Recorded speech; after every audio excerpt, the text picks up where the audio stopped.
This podcast is brought to you by our Patreon supporters. If you'd like to help expand our programming, head to patreon.com/Talk Star Wars and become a TSW patron. You'll receive exclusive podcasts, access to a VIP Facebook group, monthly prize draws, Facebook Live sessions, and much, much more. Head to patreon.com/Talk Star Wars and become a TSW patron today, and the Force will be with you always. It's the TSW ToyBox podcast from Talk Star Wars. Each month, collect a brand new show, each released separately, featuring 3 hosts with movable arms and legs. Mark, the Supreme Master, the Emperor. Jeremy, and he's got a lightsaber. And moderated by Rob.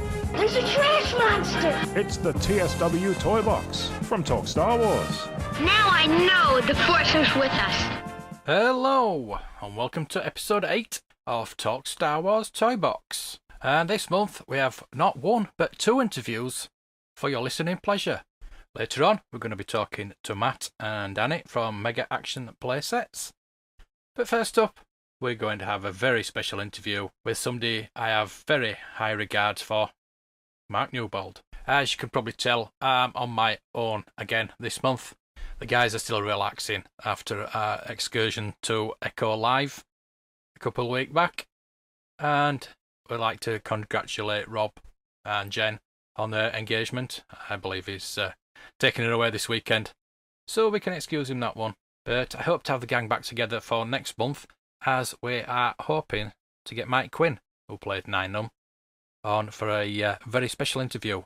We hope to hear all about his puppet work in Return of the Jedi and The Force Awakens, and hopefully get a little insight on The Last Jedi. But before that, we have the little matter of the interview with Mark Newbold, and that's coming up right now. It's with immense pleasure today that I can introduce to the podcast a freelance writer, blogger, contributor for StarWars.com, Starburst Magazine, SFX Magazine, Star Trek Magazine, as well as the Metro newspaper, and all-round nice guy, Mark Newbold.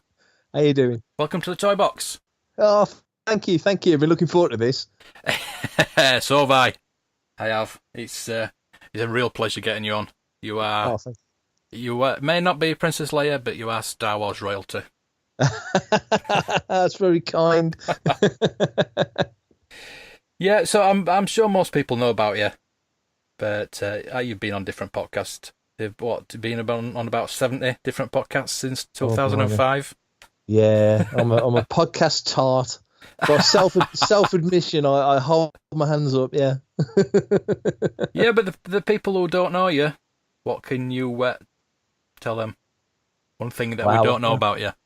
What? Oh, blimey! There's a loaded question. I don't know. I'm very open and talk about way too many things. What shall I tell you? I'll give you a brief potted history. Yeah, that'd really help. So being a bit of an old duffer, so I got into Star Wars when I was 6, back when the original film came out. So one of those Generation 1. I know that's a phrase we've kind of stolen from Transformers, really, but that first wave of Star Wars fans that got into it back in 77, if you were lucky enough to live near London, 78 for the rest of us. Yeah, definitely. And just started, getting into it. Read the original novel. Got the old double album vinyl, and started reading the comics pretty early on, and collecting the figures. And just went from there. And I think, funny, before we started recording, we were talking about Stranger Things, which is so evocative of that sort of 83, 84 era. And a lot of kids kind of stepped off after Jedi came out and were madly into it. And then, the next thing comes along like a Ghostbusters or a Goonies or a Gremlins or whatever. But even though we went through that quiet period for not that many years, really, but no, I was still into it and never really lost interest or dimmed. And other things come along, like obviously, as you mentioned in the intro, I write for the official Star Trek magazine, so I'm a Trekkie as well. Yeah, me too. And love other, I'm big into me Indiana Jones, big into Marvel and DC, so I love all that stuff. But obviously, Star Wars is at the front. And then in '94, started online. First website was a Trek website, and which kind of eventually morphed into like a general sci-fi website, because you think back to then when like Lewis and Clark was on and Herc and Xena and all that sort of stuff was knocking around that sort of era. Right. So loads to talk about. And then by 98 it became a Star Wars website called Wirezone. Don't know why we called it Wirezone.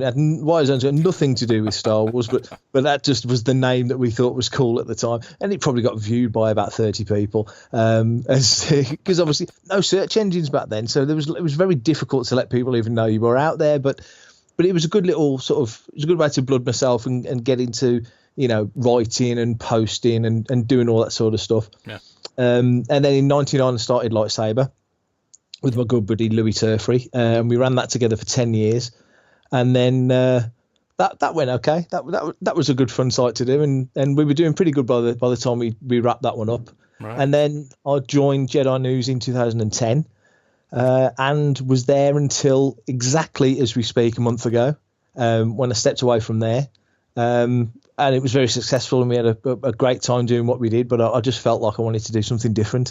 Right. And as we speak, in 2 days' time, I'll launch my next site, which is called Fantha Tracks, which kind of thematically takes me right back to the old official Star Wars fan club and, the feel and the vibe that magazine gave us. And, exciting times. Looking forward to getting something new started. So is that an exclusive? No, we did very nearly, but not quite. No, we did. We had a little chat with the fellas over at Coffee with Kenobi and mentioned it on there. It's just happened that we've got a few podcasts that we've got lined up, and that just happened to be the first one that dropped. But we just at this point as we speak, just starting to roll the logo out there and letting sites know what we're doing, and just getting the news out there. So it's been percolating for a while. Certainly I've been planning and working on it for a good long while, and the team's building up quite nicely, and everyone's enthused and excited. So it should be fun. We just want to, like we said before we started recording, it's got to be fun. So we want to make sure we have a good laugh and get out there and meet folks and just have a good time. It's not worth doing if it's not fun. So, do you want to tell us a bit more about Lightsaber? How did that get started? Wow, yeah. Well, Lightsaber, that was a real labour of love, because back in the 80s, 82 to be precise, I started writing a bit of fan fiction. I was like, what was I, 11? So really, really early days. So I bought an issue of the old Marvel comic, it was the Star Wars Monthly as it was back then. And read a story, and I think I've thought about this a lot of late. I think back then you were so not starved, but there was so little stuff coming out. You get a book every other year, or you get a you play that storybook and record again and again and again. I think May of 82, Star Wars hadn't even been on the telly, so I didn't even have the film to watch. No. So it was really tight on what was out there. So I'd pick up the comic on the Wednesday and knew I had to wait another month, and was really impatient. So my first fan fiction, which was called Quest for Freedom, which is quite a pompous title for an 11-year-old, I kind of wrote a sequel to the comic I'd just read, not even thinking that, hey, hang on, a month later they're going to actually release the next issue. But I wrote my own sequel, and then it just riffed off completely on its own. So I did fan fiction for years and years and years, and still dabble in it occasionally when I've got the time.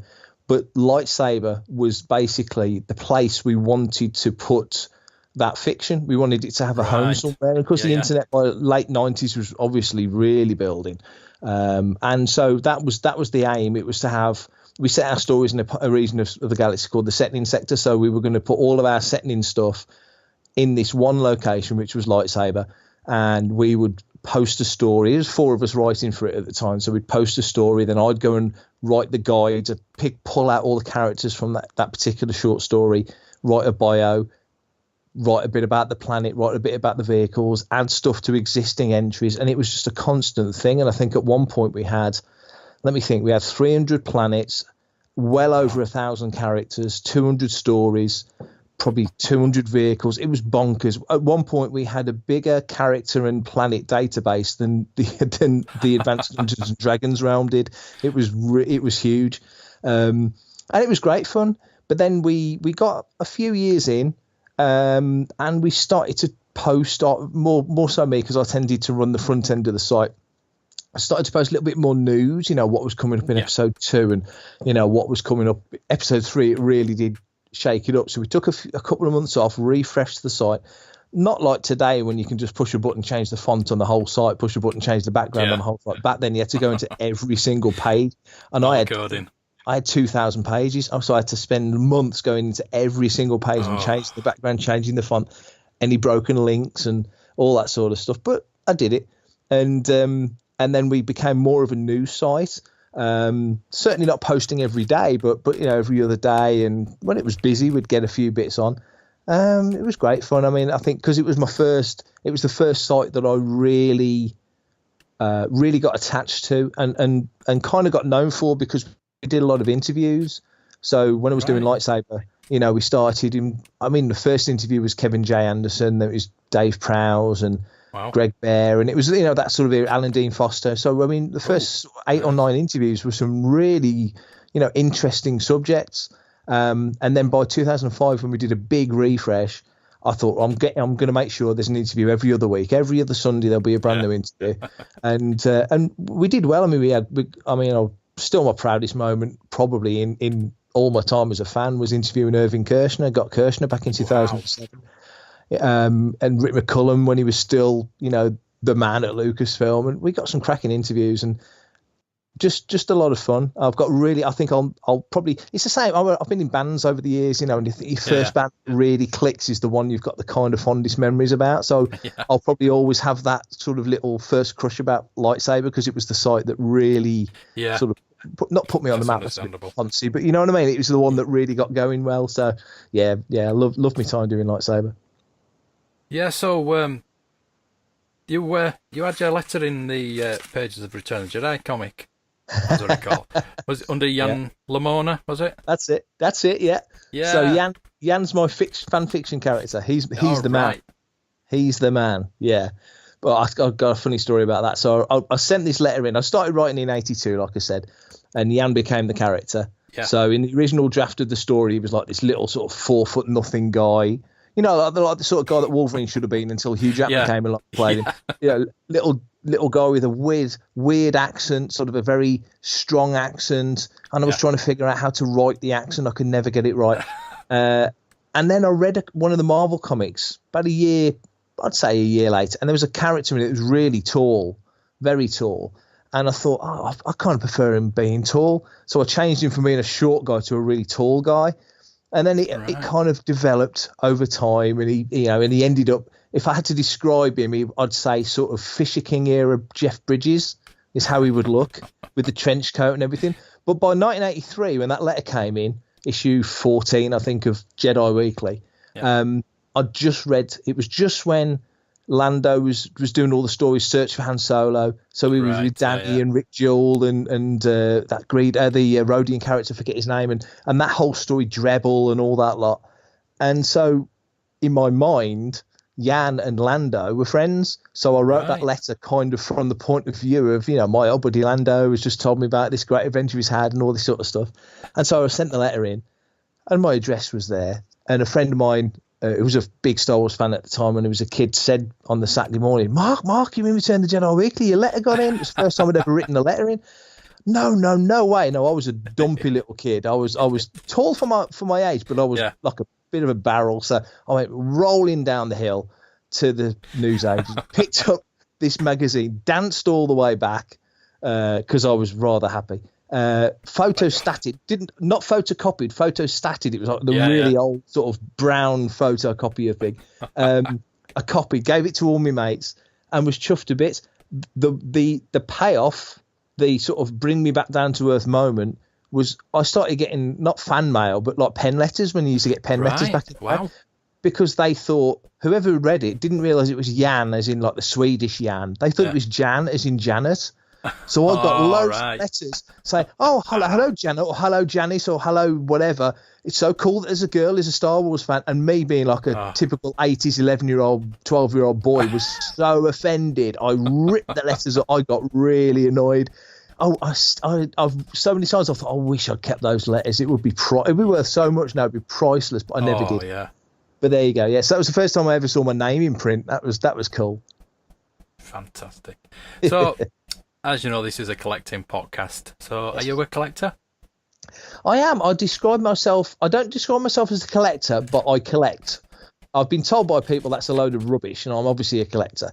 But when I think of collectors, I think of like a Steve Sansweet or a Gus Lopez or a Duncan Jenkins or a James Burns or somebody like that, somebody who's known for collecting, who's got a knowledge of collecting, and that's their focus is the collecting. I'm very eclectic, so I like a little bit of everything, and I don't get all angsty about not having a completed run of things, because especially these days, no one's going to have a completed run of anything. I think you would literally go mad if you tried to collect everything. Even the big collectors have given up. So, but yeah, I certainly do collect. Yeah, brilliant. Well, you're the first interviewee that we've had on this as not a collector foremost, if you know what I mean. Yeah. So I'll ask you a few more collecting questions, if that's all right. Of course.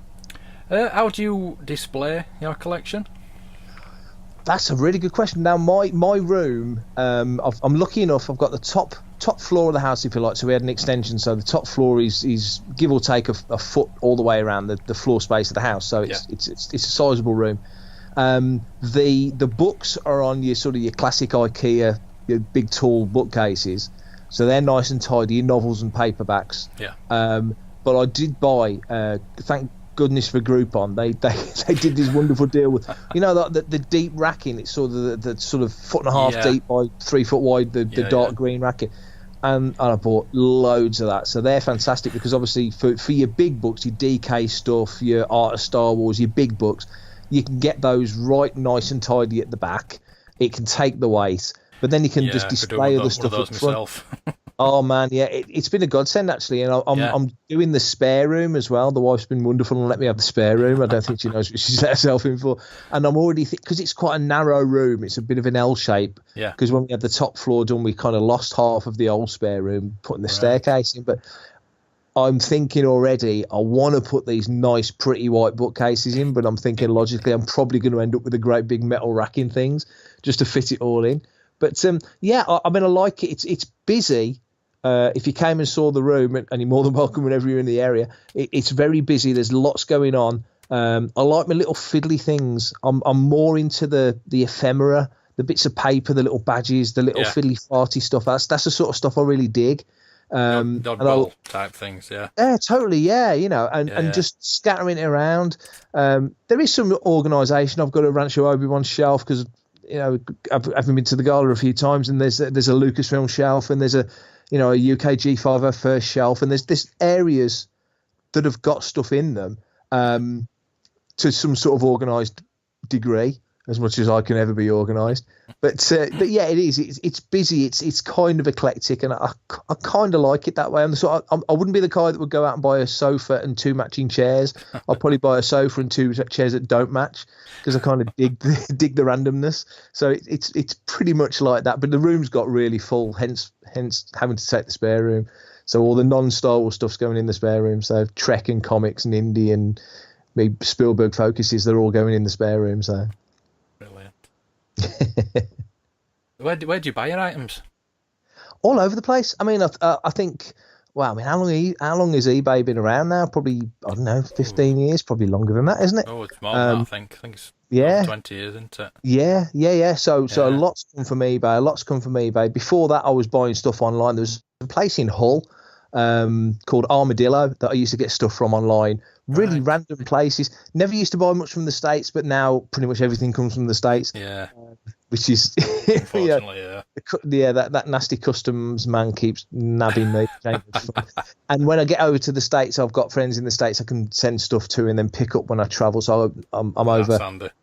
Exactly. I'm over fairly soon, so I'm taking pretty much an empty suitcase. So that helps. But yeah, just all over the shop. I mean, I'm just north of Birmingham, so quite regular pop into Brum and pick up stuff in town. If there's things like memorabilia farthest from London Film and Comic Con, stuff like that, always heading down to events like that. I did Echo Base. I saw you guys there. We met there. That's it, picking up random bits there. And I didn't go in with the intention of buying anything or you never do. or anything specific, exactly, and then walk out with 2 shopping bags full of crap, as we do. And like I say, I did New York Comic Con last month, which was great fun, or earlier this month actually. So that was great fun, and managed to pick up a few bits and bobs there. So nowhere specific, but I like being caught out. It's fun just walking into somewhere and seeing something like, hang on, I haven't got that, or I've never seen that, or I really want that. Yeah. So I think that's the fun of it. But yeah, all over the shop, anywhere I see it, and sometimes mates will have stuff that I'm like, would you sell that? Is that is that available? So I'm working on this one. Somebody's got a cast and crew patch that I really like, and I'm hoping I can work on him and figure something out. I don't know. Right. We'll see. Interesting. So what's your most treasured item? That's funny you mentioned that. It is currently out of the country, and it's never left my side since I had it. So in when was it now? 93, 94.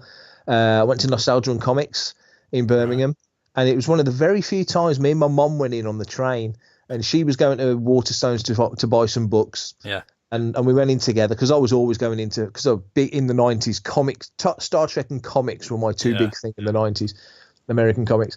And we went in on the train together, and I distinctly remember picking up George Takei's autobiography. So it would be about 94, 95 thinking on it. Wouldn't, maybe a bit later than I'm thinking. And we went for a coffee. And then I said, so we've got time to pop into Nostalgia before we get the train back. She went, yeah. So we pop into Nostalgia, and we're in there, and they'd got £25. I even remember the price, £25, first print hardback Art of Star Wars. Wow. I've got to have that. I ain't got the money on me. So she lent me the money, bless her. Bless her. She lent me the money, bought the book. Let me think. So yeah, it would be about 94, 95. 2 years later, the memorabilia, as it was, it's MCM Expo now, MCM Comic Con Birmingham. Ralph McQuarrie was there. I believe it was the only time he ever did memorabilia. And so I was with my best mate, John Hicks, who I used to do Lightsaber with, and we wrote all this fiction together. Great mate of mine. Still does the role play section on Jedi News and now on Fantha Tracks. Right. And he's never forgiven me for this. We were stood in the queue for Macquarie, and John went, "Oh, that queue's really long." He goes, "I'm going to go and grab us a sandwich." "Oh, awesome, brilliant. Yeah, I'll have ham and cheese, please." So off he goes and gets us a sandwich. And as soon as he left, the queue went bang, bang, bang, bang, bang. And before I knew it, I was in front of the queue. And there was nobody behind me. It was just me, Ralph. And I'm pretty sure, and we've never been able to confirm it, but I'm pretty sure Paul Bateman was there because Paul knew Ralph. Yeah. And I'm pretty sure Paul was there. I could be wrong, but I'm pretty sure Paul was there. Anyway, I'm stood with Ralph, me and Ralph, for at least 5 minutes. And I'm like, this is Ralph freaking McQuarrie. I can't believe I'm meeting him, let alone talking to him. And I don't remember the conversation. I think we probably talked about the weather because, I'm English and that's what you talk about. We didn't want to talk about anything else. Are you having a good time, Ralph? How's it going? How was your trip? It was when he'd released, I don't know if you remember seeing it, but he released like it was a box, a beautiful box. And inside it had postcards and stamps. Yeah. On the cover. Do you remember? And on the cover, it had yeah. Death Star trench run picture. Yeah. Beautiful set. And Sansweet's got one, but he's got about 4 different versions. There's these slightly different versions out there. And I got this one version, but I didn't want him to sign that. And I didn't want him to sign the portfolio. Everyone was getting signed. So I brought out this hardback Art of Star Wars. And I think it was I'm pretty sure it was issue 15 of Fantha Tracks, which had Ralph on the cover, black and white issue, painting the snowscape from Empire. And he's looking over his shoulder at the camera. So I plopped the book down. And it's laughable. It was £5 for an autograph. Oh. So I say to the guy, I says, "Can I have his autograph, please?" And he goes, "Yeah, £5." But I'd also put down the Fantha Tracks. So I went to get the other £5 out to sign the Fantha Tracks. He signed the book, and then he signed the Fantha Tracks, and he wouldn't accept the other £5 because he said, all I've done is sign this new box, which is wonderful. It was what he was promoting. And the portfolio, because you're the first person to bring anything different. And he sat there for 5 minutes flicking through the Art of Star Wars book like he hadn't seen it for you know what I mean? It was just beautifully random. And I shook his hand and off I went. And the funny thing is now, I mentioned Paul Bateman. Paul's one of my best mates. Just designed the logo for Fantha Tracks, which hopefully you'll be seeing everywhere within the next few days. And he's obviously very fondly remembers all these Ralph stories. The reason it's funny that you asked, that book's been in my collection within my grasp, apart from when I've been away from the house on holiday or whatever, ever since, never left the house. A friend of mine, Martin Keeler, has gone over to Paris Comic Con. He's there right now as we speak. And Joe Johnston was there. And Joe has signed the same page that Ralph signed 20 years ago. So it's even more treasured now, and I can't wait to get it back. So yeah, so I'd say if there was one thing I could take, it would probably be that. Almost certainly would be that. Yeah. Oh, don't blame you. Is there anything you're actually looking for? Have you got an holy grail? No, I mean, I think a lot of collectors do. And I'm very fortunate in that over the years, there were lots of little holy grails, things that I'd never managed to get. Like I'd never managed to get the first issue of Fantha Tracks. And then Matt Booker just happened to have it in a box. And I thought it was the photocopied one that was in the old Sanskrit scrapbook book. And I picked it up and I put it down. And then we had a conversation about 6 months later. And he went, "You do realise you had it in your hand?" I was like, "No, I didn't." He went, "No, that was the real thing. That was issue 1." And wow. And I'd been chasing it on eBay. I mean, this is how much I wanted it for, like a flimsy little nothing pamphlet that it basically was. I think I'd bid like 70 quid and somebody outbid me. And then Booker sells it to me for 3 quid. And I'm like, I can't pay you 3 quid for it, Matt. And he went, "I don't want it. It's taking up space. It's about a micron thing." And so that was a big holy grail that I could never thank him enough for. And one of the others was they did in Fantha Tracks again. They used to advertise a lot of Indiana Jones stuff, obviously the Lucasfilm connection, and they had the Raiders of the Lost Ark storybook. The 12-inch vinyl, but it had that very different picture that you didn't see that often. Of you got the Ark in the front, you got Indy and Marion sort of stood there with their hands on the shoulders, looking very windswept and very almost a romantic looking painting that you just didn't see. And it didn't have the classic Raiders logo. It had a very different sort of font like you saw at the very beginning of the film. It's a beautiful album, and I couldn't find it for years and years and years. And I went to, I think it was Fan Days 4 in Texas about 6 years ago. Yeah. And pretty much the first stall I walked up to, it was there. I was like, I can't believe this. It was like I'd walked into blooming Charlie's chocolate factory and with an old ticket. I was like, what the, of all the things. No. And I found something at New York Comic Con, the old storybook, the read along cassette things that used to, there was loads of Star Wars and Treks and all sorts. Yeah. And I'd had Raiders on vinyl and Temple of Doom on cassette since the 80s. Never got Last Crusade. And they were doing like a flea market as you walk down to Javits, and they'd got the Last Crusade one all bagged up, never been opened, $10. It's like, this is like, I can't remember there being a Last Crusade one. I wasn't looking for it because I didn't think they'd done. And it looked like, I mean, it's not, it's still packaged, but it looks like it probably was in a comic store window. So it is a little bit faded. My Raiders and Last Crusade and Temple of Doom are like pristine. They're beautiful, but this one's a little bit faded. But I don't care. I'm not a stickler for things being mint. It doesn't worry me. I kind of like the fact that some of these things, exactly, and they've been read and they've been loved, and so but they're the holy grails. But I'm glad there aren't too many. I think I'd go a bit loopy if I had too many holy grails. Well, funnily enough, I purchased the Star Wars vinyl story on record yesterday. With R2 and 3PO on the cover? £12 with postage. Blimey, that's good. Yeah, because I've got back into the vinyl collecting at the moment. Yeah. I've had obviously had the double album Star Wars for a few years now. But at Echo Live a couple of weeks ago, this stall had an Empire Strikes Back and Return of the Jedi vinyls.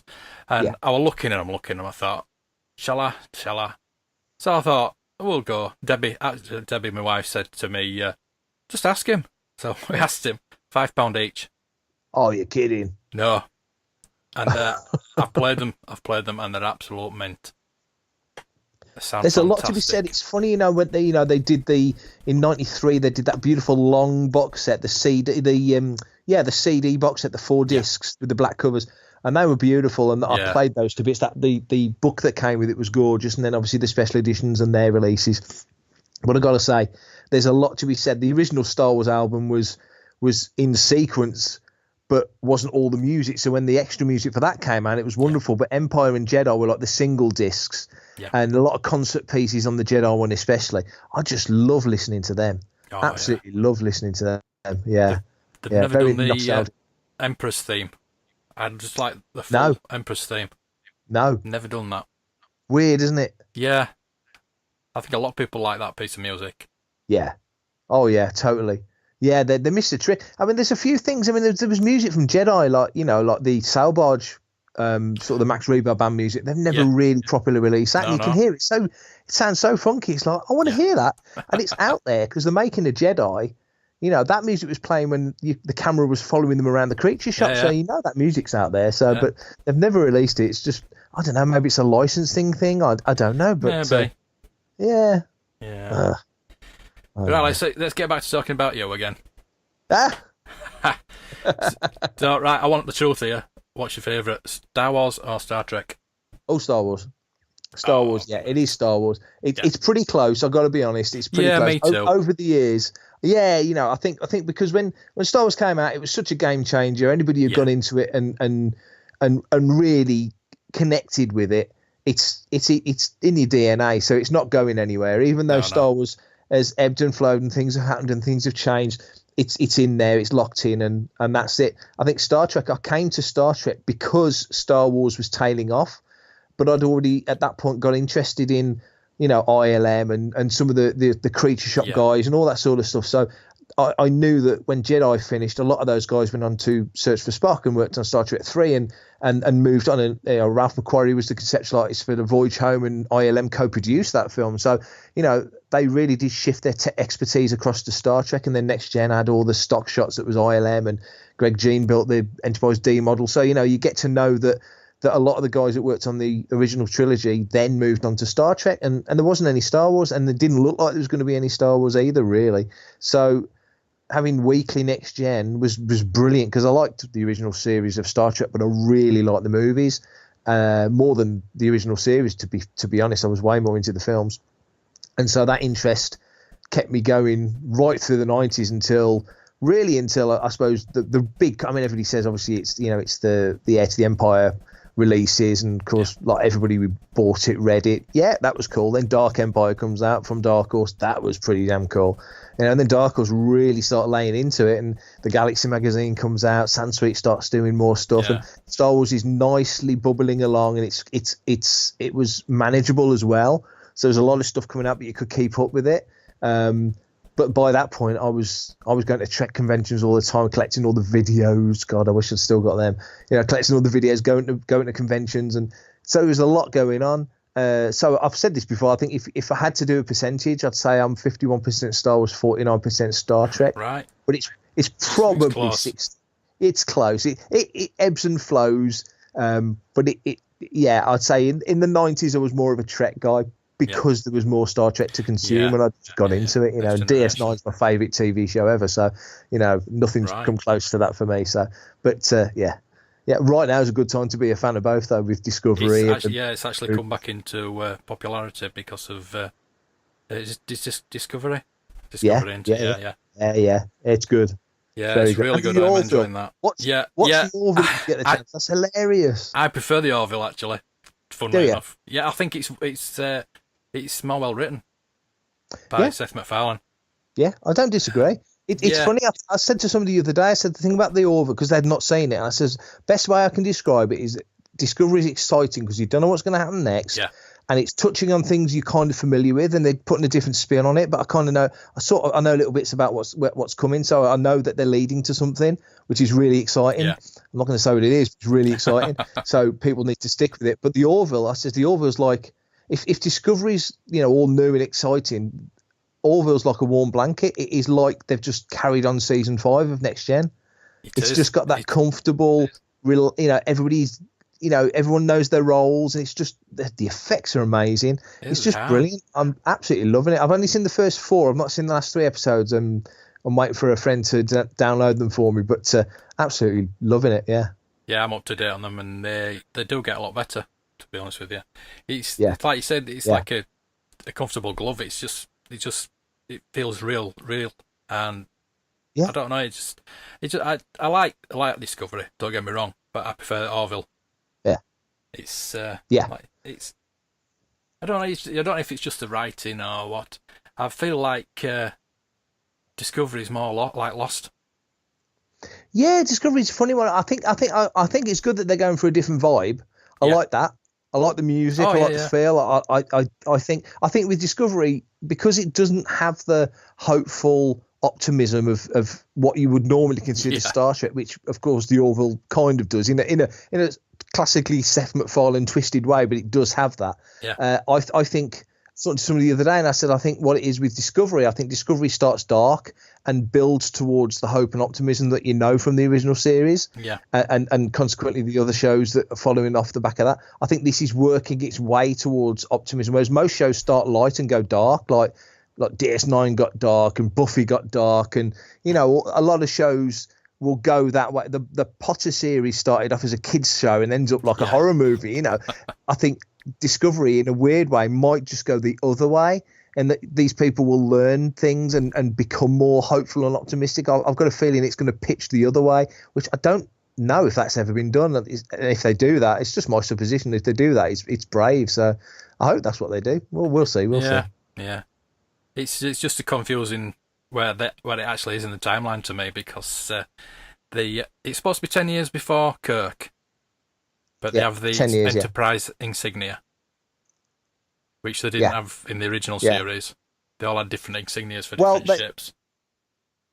Yeah, they've looked at that. There's an article. I have to try and find it and forward it to you, because this article explained really, really well why the insignia actually does work on the new show, and because it wasn't just exclusive to the Enterprise. But the only thing that trips it up was there was one episode where, because like I say, different ships, different departments all have different insignias. There was one episode that trips up on the logo that they put on the character, and if they'd not got it wrong in this one episode, they could categorically go, no, actually it's correct. But there's one episode from the original series that they got it wrong. But other than that, apparently, I couldn't walk you through how it works, but apparently they could stand there and go, it works because, and they'll tell you why it works. Right. So I forgive them for that. I mean, obviously, the original Trek, I know we're going off on a Trek thing. I always used to get told off by James for going off on Trek conversation.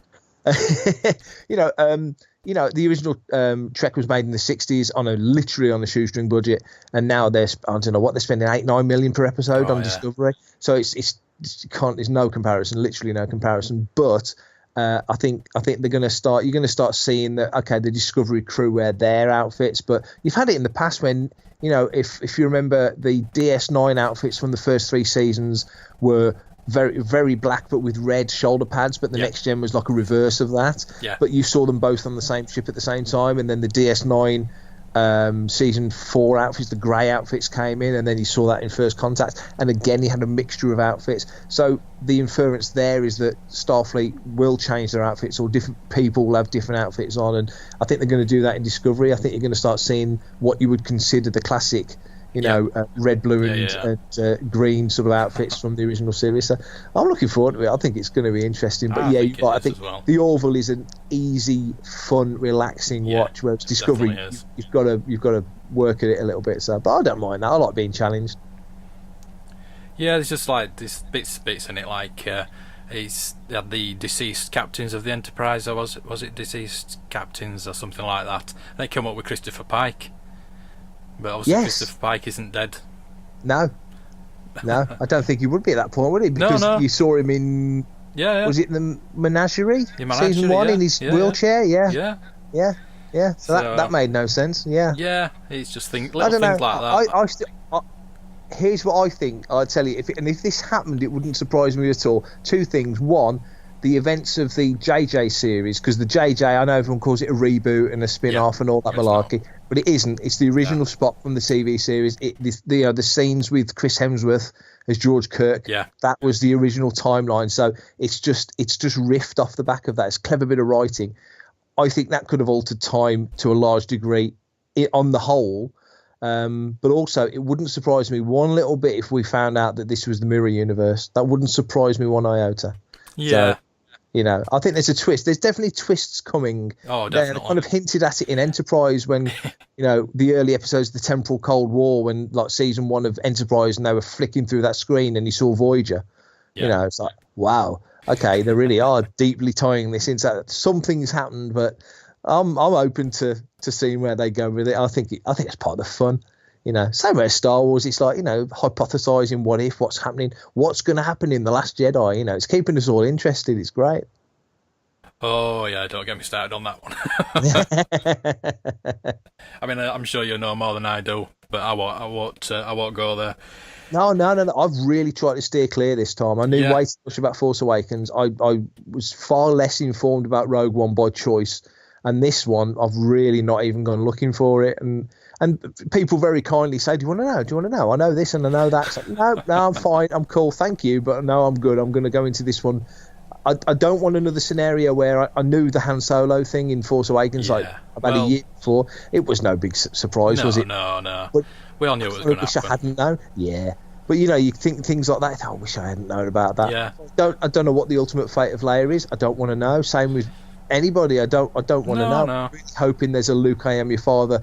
Whoa, I didn't see that coming moment, because that's there. I'm sure there will be. Yeah, let's hope. I just want to see Luke ignite that green.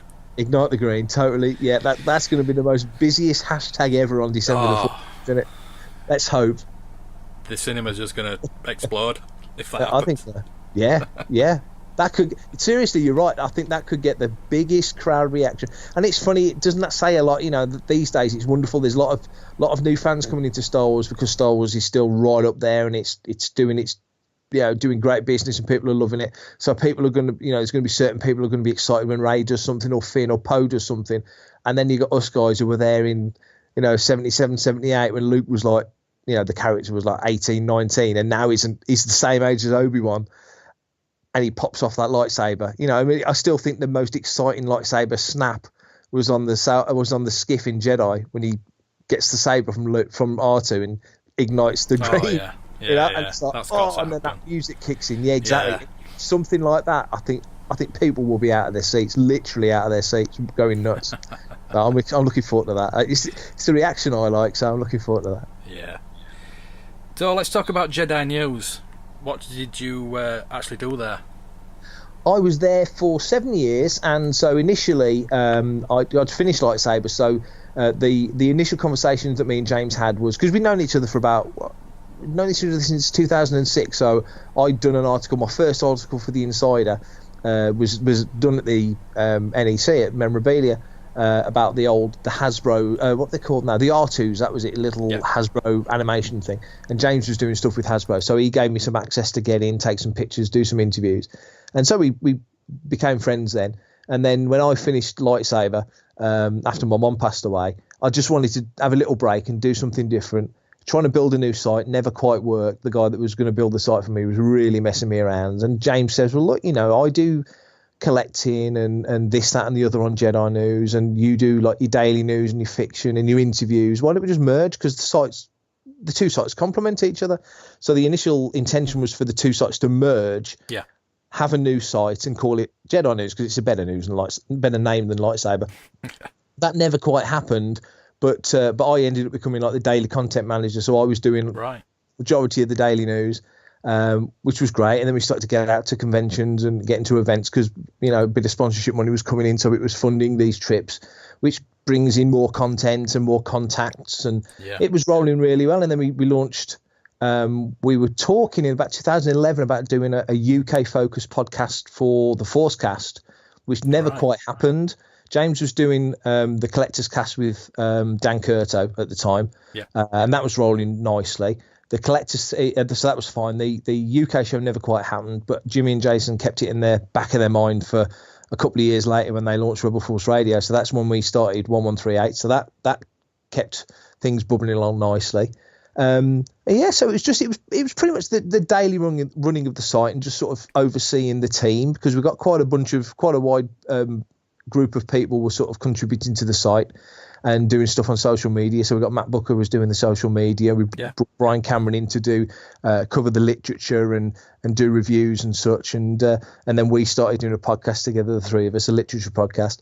And it just kept us busy. So it was a lot of fun. Like I say, I've finished with Jedi News now because I'm moving on to this new Fantha Tracks thing to change things up. But I think we did well. I think there was kind of a gap in the market, especially for daily news, because the ForceNet had kind of changed what they were doing. I think the focus became more on Rebel Scum than the Force Net. So there was kind of a gap in the market for a daily news site that was doing it properly.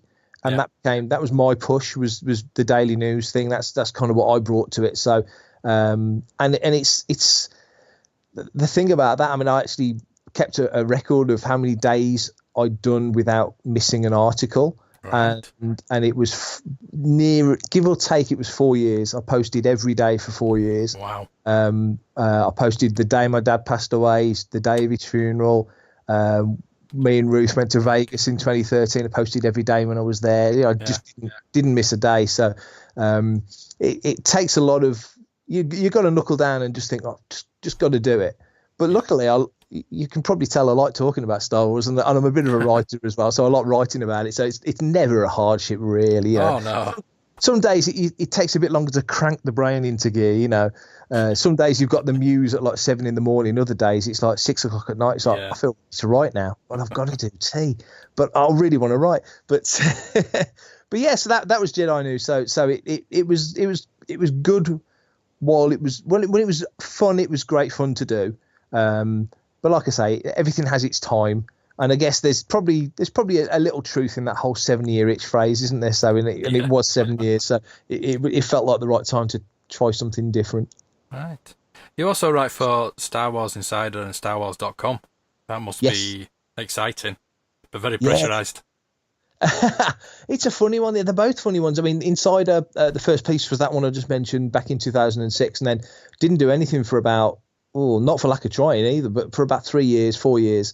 And then it was the Empire 30th issue. I don't know if you remember, it had an embossed Han Solo in carbonite on the cover.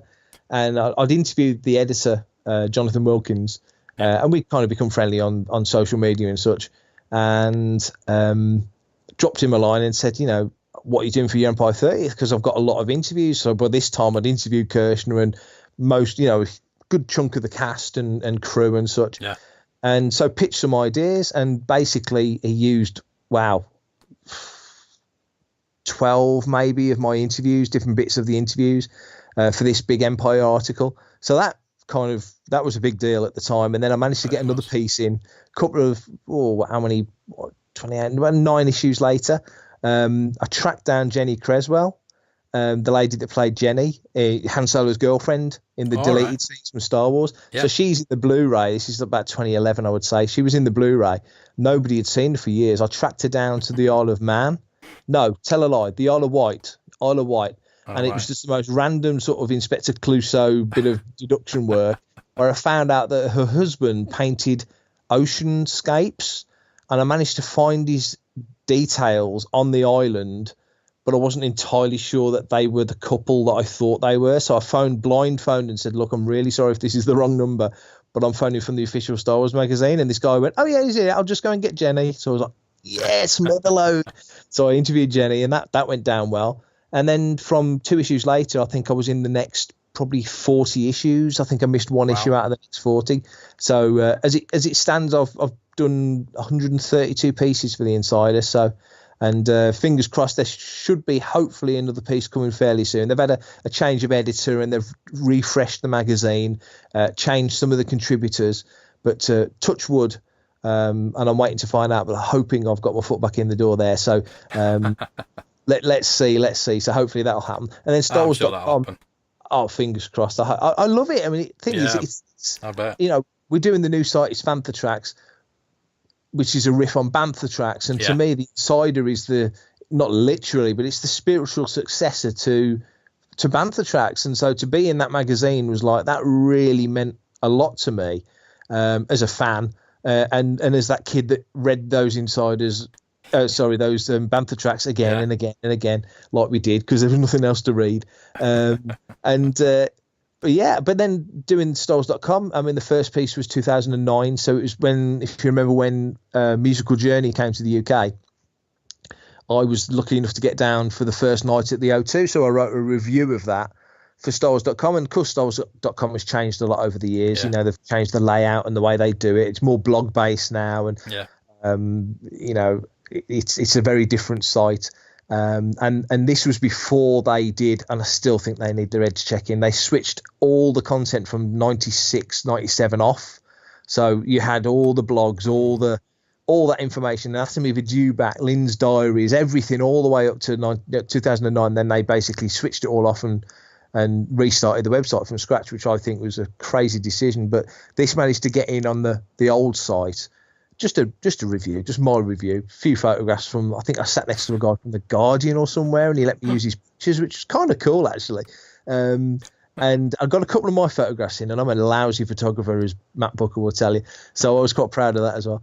But then in 2013, they got the blogs going. So I was one of, I think it was only two, maybe three of us. I think at the time it was me, Tim Vickoven from TK421, and I think maybe Amy Ratcliffe, but I'm not entirely sure. But we were the only non-Lucasfilm people writing for the blog. Right.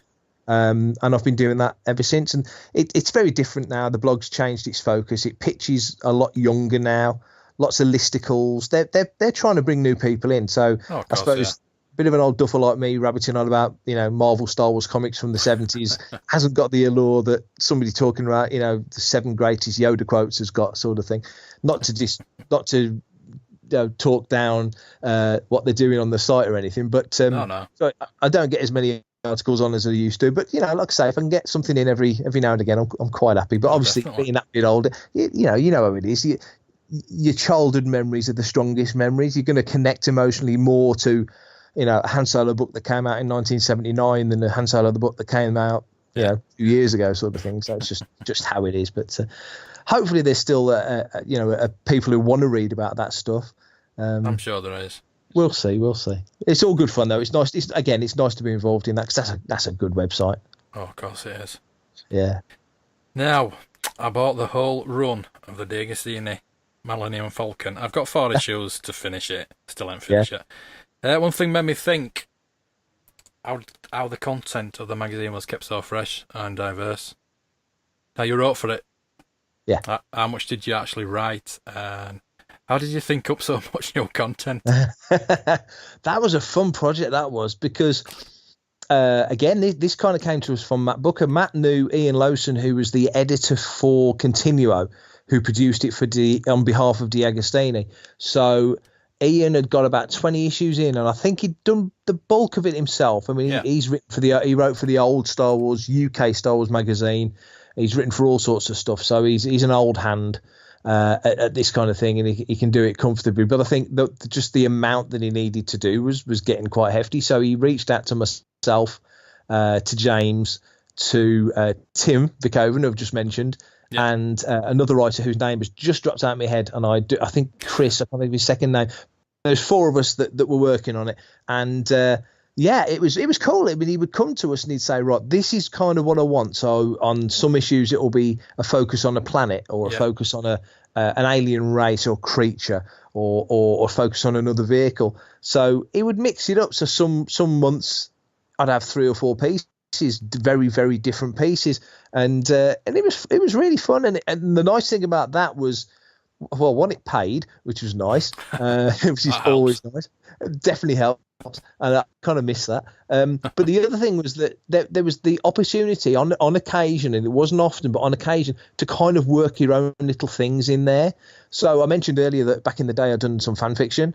So I actually got about 4 nods to my old fan fiction mentioned in stories. So I can tell you and it's canon now because it's in this magazine, so it's canon. The Emperor's ship, the shuttle that he used in the Lando Marvel miniseries Imperialis, the engines were built in the setting sector by a company called Desando Dynamics. Right. Adesando is the planet that Jan Lamona comes from, my character in that old issue of Marvel Weekly, and also the same company. If you remember season. Let me think now. I think it was season 4, near the end of season 4, when Savage Press and Darth Maul go to that junk planet and they meet that snake creature. And they land in this thing. It looks like a sandcrawler with walking legs. Yeah. It was a big beast of a ship. Cracking design. I love the design. Well, I worked in that was also a Desando Dynamics vehicle. And it was, I can't think what it was now. I forget the name, but it had like an anachronism, like an AES C or whatever it was. So I came up with what those letters meant because they'd never done it. So it's just random little bits of nothing. But it was fun. It's nice. I can point to that magazine now and go, oh, look. Yeah, you sent it on notes. That's me. I came up with that. So yeah, so that was a fun project. I think I did issues. I think it was like issue 20 up to about issue 79, 80, something like that. Right, and then from there on, they pretty much got it covered. So it was a good run. Yeah, it was a good number of issues. It was, like I say, it was a lot of fun. Every month was like you were looking forward to it. So it was well over a year's worth of content. But yeah, it was good fun. Really enjoyed that. I'd love to do more for them. They were good people. Did you build it yourself? No. Then they sent me one with the intention of me building it, and I said, right, what I'll do, I'll obviously I need to read them to make sure I'm not doubling up on stuff that I've written before and so on and so forth. The honest intention was to build it when I'd got all of it together, and but the truth of it was that I got a friend of mine who's like a really good. He builds model boats and builds engines and stuff, and I was actually just going to palm it off onto him and say, knock it together for us, mate, because I couldn't. I couldn't build. I can't build anything. I'm not a hands-on guy. I'm rubbish, by admission, rubbish. But they never sent me the last issue. So I've got the first 99 issues, and they never sent me the 100th issue. So I couldn't build it if I wanted to. Oh. So I should chase them up. It's kind of on me. I really should chase them up. But they never sent me the last one. I don't know. So boxes full of bits of the Millennium Falcon. I feel like Chewbacca. But yeah, so I really do need to get that. So yeah, maybe that's my holy grail. That's what I should make my holy grail. Yeah. Issue 100. So you're not involved with the build the R2D2 then? No, we heard about that way ago. I mean, we heard about the build the X-wing, which may still happen. I think this is the test run of the first 4 issues of that, but this, I think they're waiting on that. Yeah. But wasn't involved with that, and that was the one I would have liked to have done. I would have found that fascinating. Build R2, we never got in on that either, which was a shame. But I think they've all done well. I think the Falcon did really well. But the Falcon won an award, so that was nice. But I think there's more. I think there'll be more. So fingers crossed. Definitely. I mean, they've not said no, we're not using you again, you blooming nightmare, or anything like that. So fingers crossed. I've got a shout going forward, because like I say, it was fun. It was a month. It was like a monthly project, and it was it was fun. I did enjoy that. It was good fun. Yeah. So onto your podcasting career. You started on Radio 1138 in 2013, and you also did the Takeover podcast. How did that get started? Well, it actually steps back even further than that. The audio stuff, this is crazy, and years ago, somebody told me if I'd still got this stuff, it would be absolute gold dust. So back in 84, 85, me and John Hicks, who I mentioned earlier, used to do all the fan fiction together. We did 17 audio dramas. That sounds very pretentious. We were like 14, 15 with a couple of old cassette recorders and a record player doing Star Wars stuff. The sound effect for a Star Destroyer was blowing into the microphone, that sort of stuff. And we hadn't got any girl actors, so the girl characters were like somebody talking in a high voice. So that was like Monty Python. Exactly, it really was. It was like Brian's mother. It was worrying. But we did 17 of these things, and we really got into it. And they became, after I'd done the fiction in 82, 83, 84, did like a little trilogy. 85, 86, 87 was when we did all the cassettes. And we still actually have one cassette with some audio on it. We were remaking an earlier one because we got better with the technical stuff. And we got to the point where we were actually writing scripts out. Whereas before we would literally, it was like a role play game, just make it up on the spot. But we had got 17 of them. When John moved in 89 across town, he used to live in Lichfield, lives in Northampton now, but when he moved across town, he lost the box with all the Star Wars stuff in the move. And I was heartbroken is not the word. I was gutted. I found out about mid-2000s that from a guy called Nathan Butler, who does a lot of the Time on Gold and stuff like that, but he also ran a site that collated all of the audio stuff. And I told him about these cassettes, and I'd sent him all the story titles. So they're all proper titles and stories and such.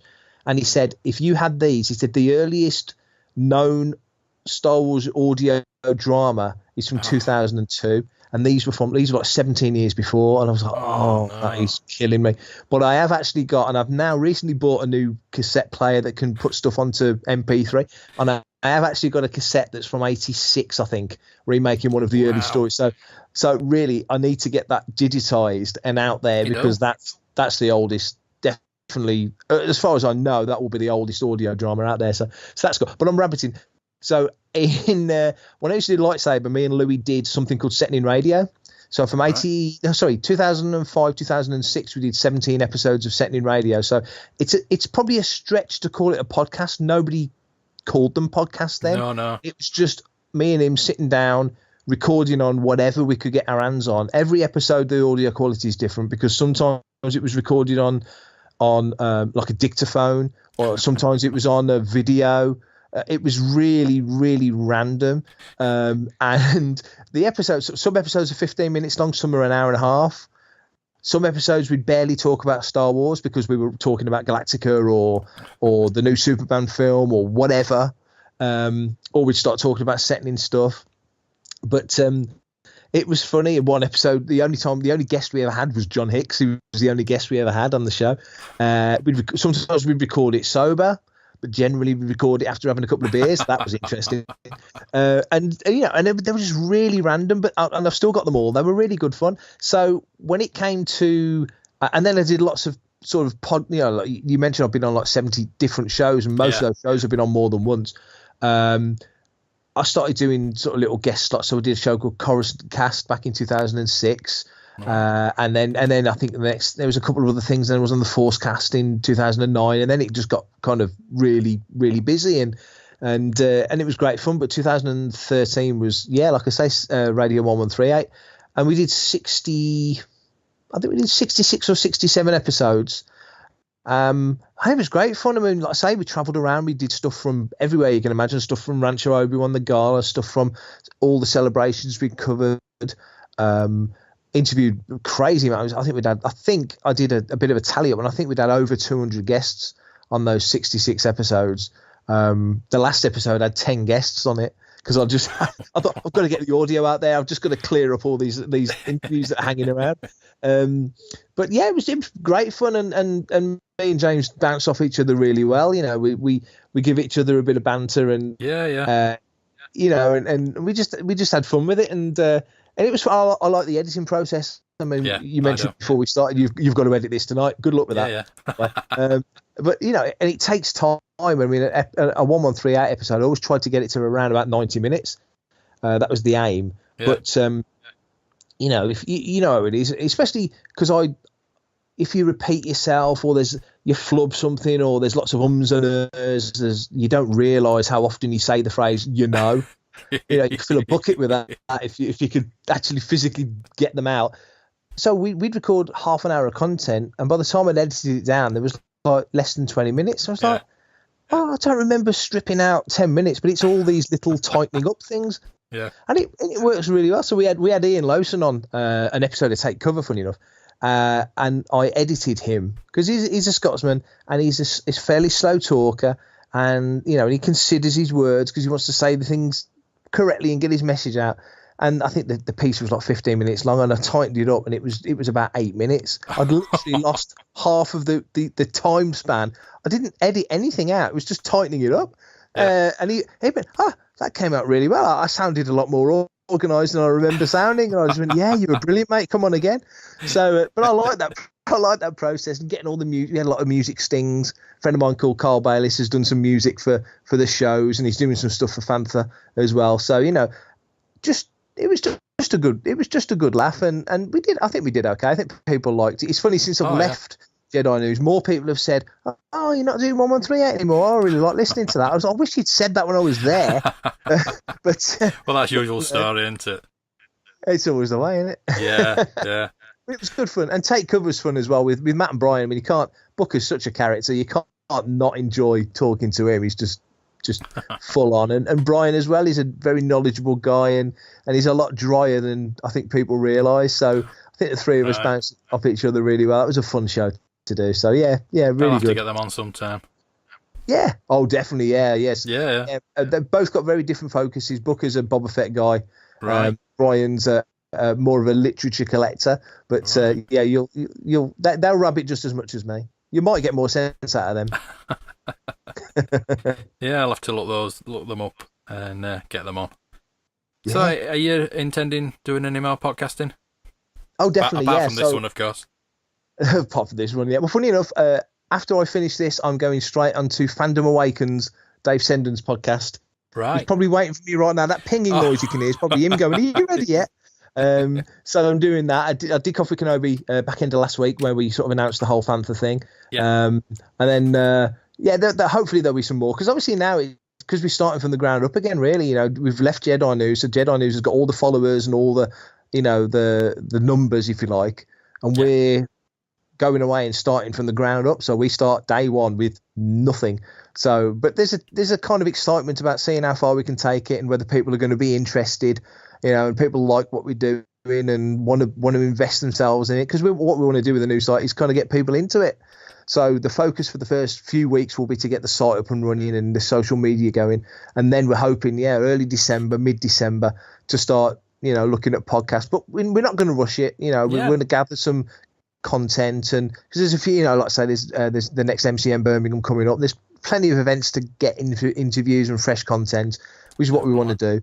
And just get it going and get the music done, because we want to make it sound different to the Jedi News shows and make it feel different. It's got to have its own identity. If we're just going away and doing Jedi News again, it's kind of, what's the point of that?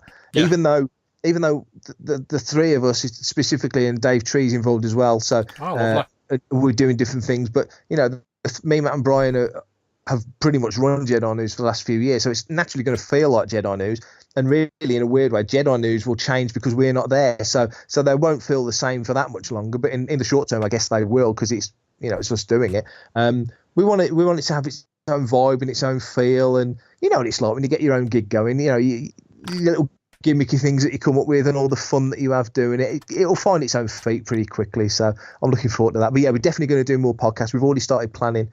We did actually announce on Coffee with Kenobi, the first podcast will be called Making Tracks, which will be like an interview sort of convention focused podcast.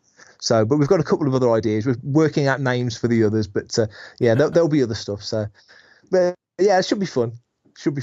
Yeah, just let me know. I'll publicise everything you do.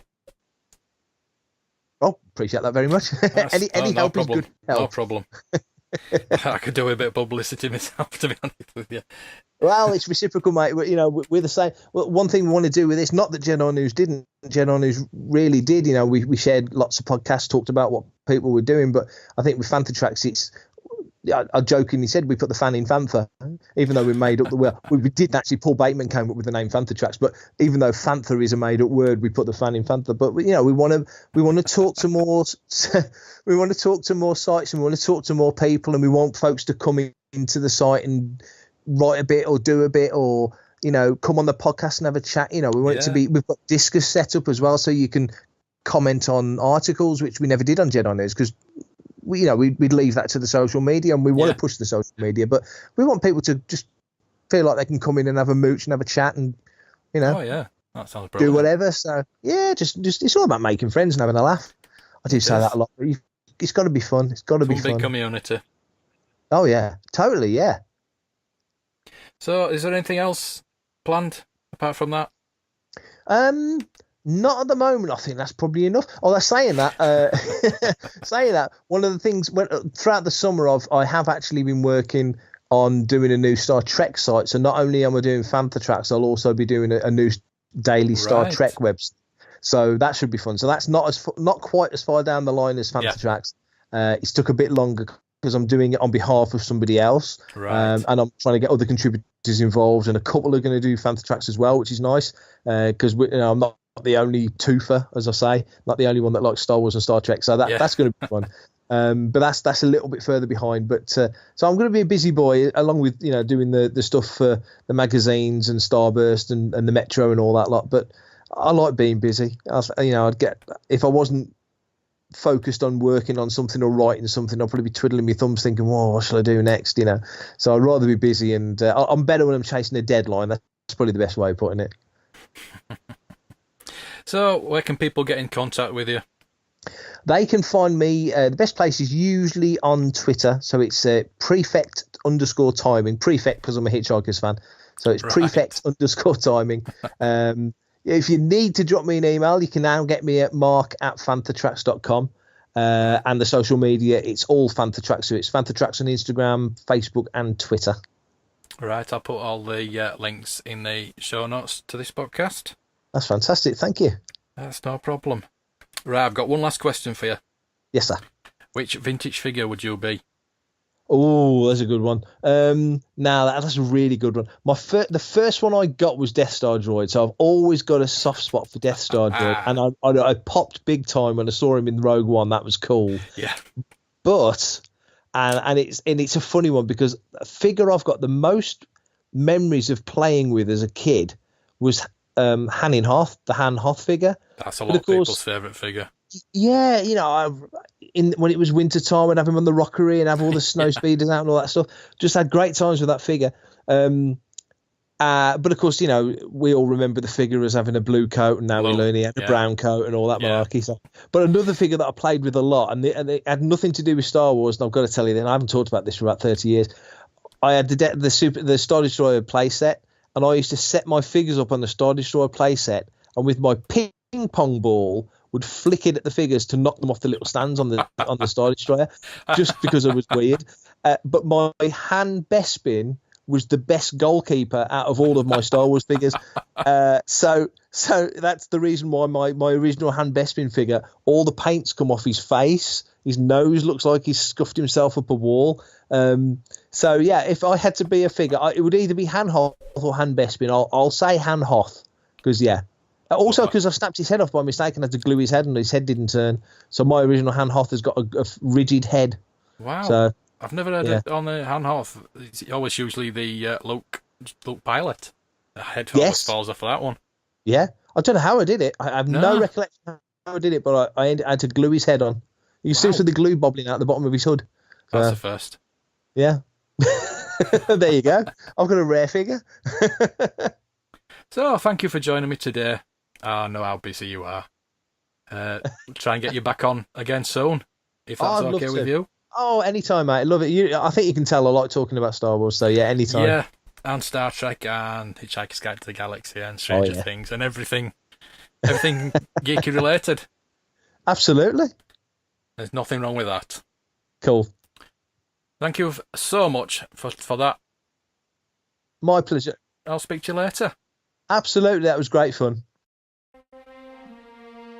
If you'd like to support what we do here at Talk Star Wars, then head to patreon.com/Talk Star Wars and become a patron.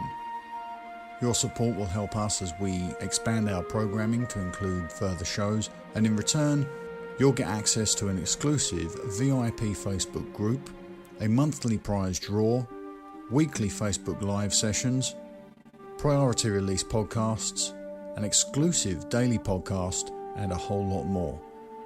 Head to patreon.com/Talk Star Wars today and become a TSW patron.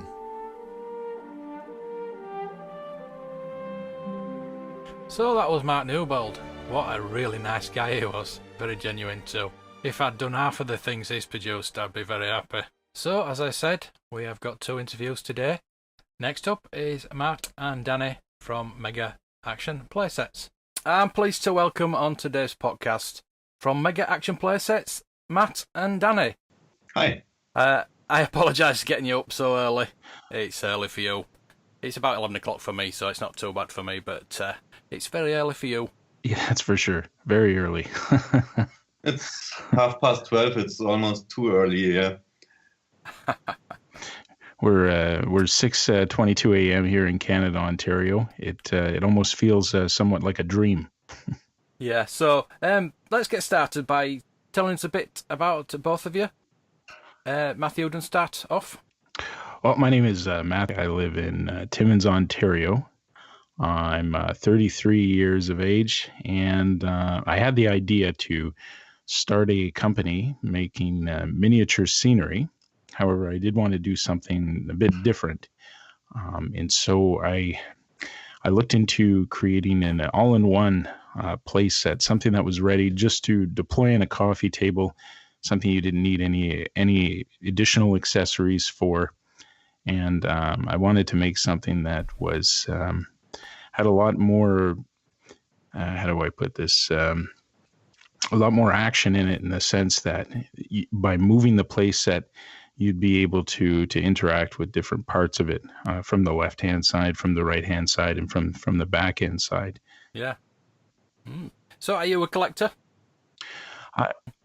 I used to be. When I was in public school, I used to collect Star Wars. Cool. And I did that for about 6 years. I had a pretty decked out collection. My whole bedroom was Star Wars related. And what happened to that collection? What did you sell it for? Oh, what did I sell it for? Not a lot. I think as a kid, I only got about $700 or $800 for it. Right. Yeah, it's usually the usual. Collectors usually say, "Oh, well, I sold all my Star Wars collection for." Well, I sold them for 18 figures, believe it or not. But people say, "Oh, I sold them for a car," or things like that. Yeah. Or He-Man figures is usually the popular answer. Yeah, that would have been a better story if I would have made some serious money with it. But no, I was haggled. I was haggled by a collector. What about you, Daniel? Yeah, I'm Daniel. I'm a media designer from Germany, and I'm trying to specialize on 3D printing and graphics. And I saw the stuff Matthew makes on Facebook, and I thought that's really awesome, and asked him, why don't we make a small-scale serial production with 3D printing? And that's how we came together. That's brilliant. So you sort of 3D printed then? We're planning on doing that, yeah. Are you planning on doing that? Yeah, we're actually experimenting a little bit, but we're on a good way, I think. Right. And do you collect anything? No, I don't. Actually, I've never had the money to collect anything. When I was small, I used to collect stamps, but that's a hobby I gave up a long time ago. So, of course, a rundown about this company. I'd like to know how it all started. How did it all start? Well, I found myself in an interesting relationship, and one of the phases that I put myself in was trying to occupy myself with some sort of a productive diversion.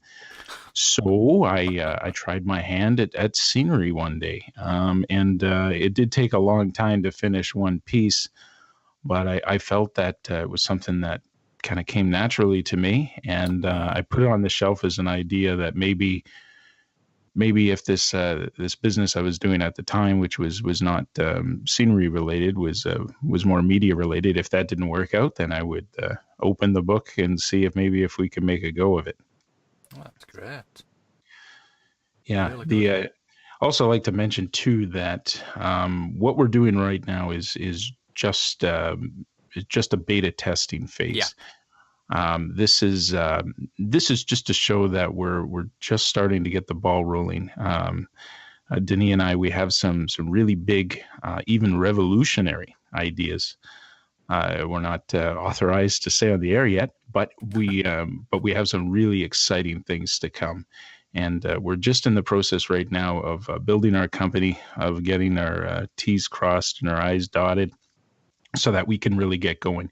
We want to bring down, and we will bring down, the price of our product dramatically. Yeah. The prices on our site, of course, are just original beta models, which aren't even going to be the same material. So what you're seeing right now is just a wave from us, from Dani and I, and the rest of the company. And there's much more to come. Yeah, and I'll do anything I can to promote it. Sounds great. As promotion, Dani, if you don't mind there. Yeah, go for it. Okay. For promotion, well, we're primarily using Facebook right now, which is a tool we've been using for the last 4 months. We do have plans for commercials, some audio and video commercial. I would think that maybe that's about all we've been using so far is. Right. Yeah, and just yesterday we've had a very good offer from a partner. I won't tell yet who or which partner, but it's a really major thing, and it would boost us to heaven. I think it would work, and that would be really great. And we're currently trying to find a modus operandi with which we can fulfill a scale of this demand that might be there, and all of a sudden. So yeah, we, as Matthew said, we're just beginning and trying to find a way how to work out things and so on, and how to cooperate and keep the costs low, so that we can offer a cheap but qualitative product to our customers. Yeah, lots of secrets right now. The reason why so we don't get an exclusive then. Well, you see, the reason is because we have some different ideas. I mentioned the word revolutionary, which is not an exaggeration of what we're developing. We don't want to set the expectations of that coming too soon, or if we're unable to come through with it, we don't want to look untrustworthy in regards to to what we say in our company. So yeah, at the moment, you need that reputation, don't you? Yeah, absolutely. Yeah, absolutely. We want to be as honest as we can be. So whatever's going on, we're going to tell the public what we can do, but what we can't do, we're just not going to release it. However, there's nothing wrong with a little bit of excitement and anticipation, eh? No, yeah, exactly. And we're planning to hit the market in about a half a year. Yeah. So can you take me through the process of how you start building these? Yeah, I can certainly do that. Well, this is an old-fashioned perspective. I start with paper and pencil and an idea. This really, I find for this kind of format is really essential, because it allows you to kind of think more objectively of what style or what sort of theme or how it's going to look. And then basically you're just taking it steps to make it more specific. And then once you get to a blueprint, you're making more terrain decisions in regards to how high things are going to be on your model, whether you're doing a science fiction or a robotic or a machinery type playset or whatever it's going to be. Once you've finished with the paper, typically I'm carving with styrofoam, sometimes with some plastic materials, different types of polyurethane film. We make the cuts, make additional cuts with smaller pieces to add as more detailed items. And for a material base, I've been experimenting with different materials such as rubber, different paper pulp materials. Yeah, trying different texturizing things that make things hard, basically. And I do have a checklist that was created for this purpose. I think it's about 2.5 pages long, just to ensure everything is done right. Yeah. So what games can they be used for? Well, as it stands right now, because we're not doing anything too specific, if you happen to have a game that's involving natural foliage, forest, jungle, or the like, it could certainly fit within your game. You're also going to see from Mega Action Playsets terrain in the way of like a wasteland theme, possibly even a post-apocalyptic theme. There is a volcano-like theme to show you that we're also going to be doing things that are more dark and more sinister in that way. And in the future, we certainly are going to be exploring the realm of starship themes. Wow. Yeah. I'll be interested in seeing. Yeah, those. yeah, me too. Can they be used for dioramas? Absolutely, yeah. That's something interesting about our company is you can use them for showpieces. In the future, it's going to become even more convenient to use our our product for showpieces. You can use them for gaming. Yeah. And you know what? They make a fantastic product to display your particular scene that you may have with your own miniature figurines. So it works as a 3-4-fold system. So what about shipping? They seem quite delicate. So would shipping cost quite a bit?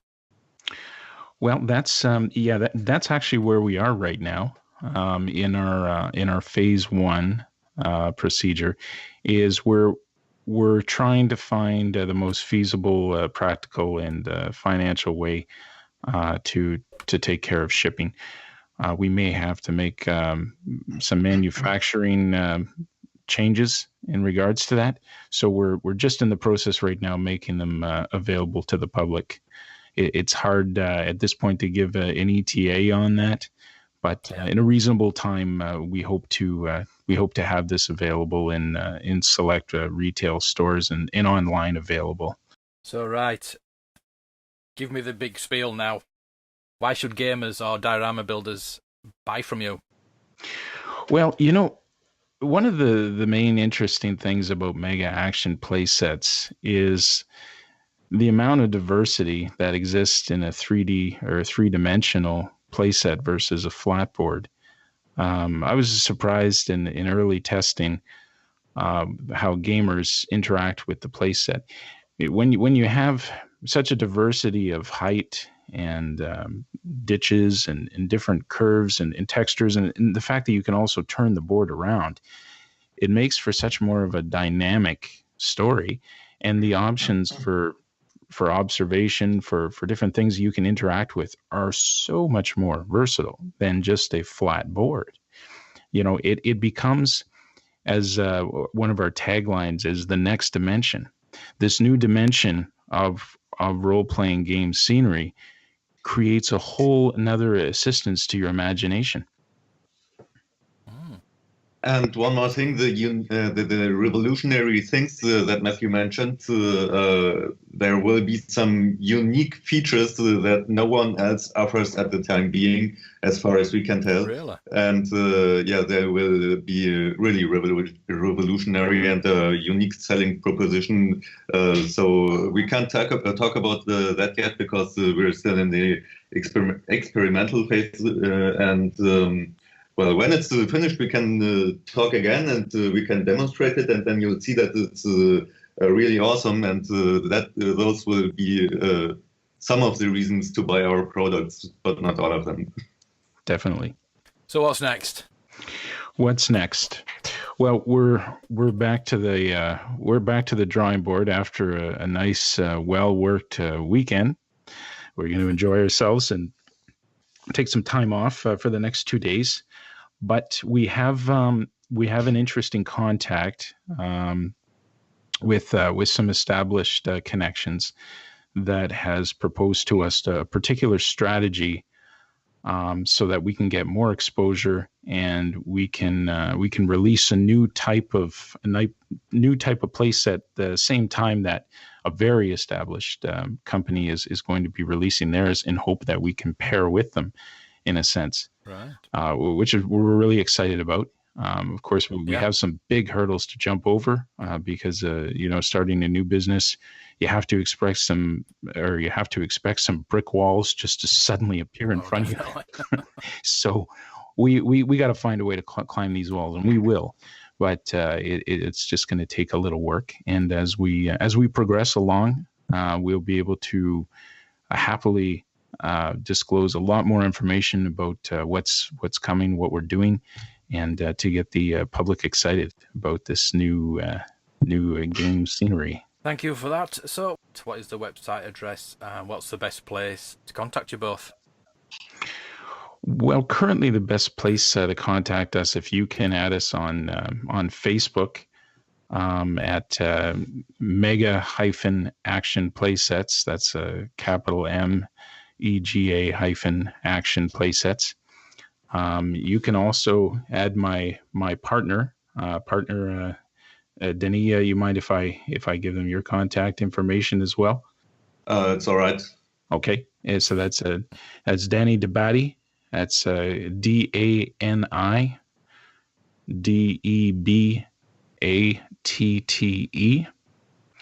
So this is my right-hand man in action playsets. Our website is www.megaplaysets.com. I'll put all the links in the show notes to this podcast. Great. So thank you again for getting up so early. Yeah. And I wish you all the success in the world. Oh, thank you very much. Thanks for the interview. That's a great platform, I think. And yeah. Yeah, it's been brilliant talking today. Thank you. Thanks a lot, Mark. Thanks a lot. So you got value for money this month. Not only did you get the fantastic Mark Newbold, you got to learn about Mega Action Playsets, and we'll look forward to hearing more about those playsets in the near future. So that'll just about do it for this month. Don't forget, I do the ToyBox daily. That keeps you up to date with the latest toy news, vintage and modern. I talk about the Star Wars tracker. I tell you how to collect. I do a review. I do a rants and raves on Thursday. I try to get an interview on a Friday as well as doing the events. So there's plenty of Star Wars toy-related things there. You can download that on iTunes, or you can go to the TSW ToyBox Facebook page, where I post it every day. You can catch me on Twitter at TSW ToyBox Daily. You can catch Rob at Rob Wade and Jeremy at Jeremy Rowling. If you've liked this episode, please share it out and give us a 5-star review on iTunes. And as I said at the beginning of the podcast, we're having another special guest next month, fingers crossed, being Mike Quinn, who played Nine Gnome. So listen out for that. And until then, may the toys be with you. It's